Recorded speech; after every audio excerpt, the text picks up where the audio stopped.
అందరికీ నమస్తే. ఈరోజు ఇనుగులూరు నుండి అవ్వ వాళ్ళు సౌమ్య రాణి వాళ్ళందరూ వచ్చారు. తాతది బర్త్డే అంట. తాత లేడు, చనిపోయినాడు. అవ్వని అడుగుదాము. అవ్వ, ఏం పేరు నీ భర్త పేరు? నారాయణప్ప నాయుడు. అవునా? అయిపోయి బర్త్డే అంటే ఈరోజు నీ మనవరాలు మన ఆశ్రమంలో భోజనాలు ఏర్పాటు చేసినారు. కేక్ కట్ చేపిస్తాంది. నీ భర్త మీద నీ మనవరాలకి ఎంత ప్రేమ చూడు. ప్రేమ బట్టే బెంగళూరులో ఉండేది వచ్చింది. చనిపోయినా కూడా గుర్తు పెట్టుకొని తాత బర్త్డే చేస్తున్నారు. కేక్ కట్ చెయ్యి. నేను బాగా చూసుకుంటానా నారాయణప్ప తాత? నారాయణప్ప తాత బాగా చూసుకుంటానా నిన్ను? బాగానే చూసుకుంటాను. బాగా చూసుకుంటానా?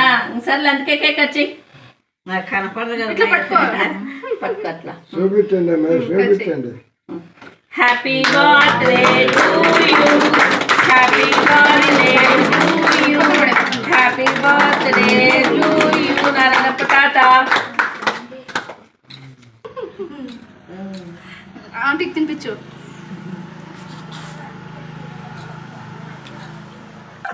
అవ గౌరముద్ర పెడతాంది.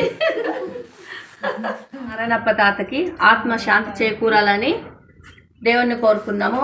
వాళ్ళ కుటుంబం ఎప్పుడూ చల్లగా ఉండాలా, శ్రావ్య వాళ్ళు ఎప్పుడూ హ్యాపీగా ఉండాలా, అష్టైశ్వర్యాలతో ఆరోగ్యంగా ఉండాలని మనస్ఫూర్తిగా కోరుకుంటున్నాను. Thank you so much.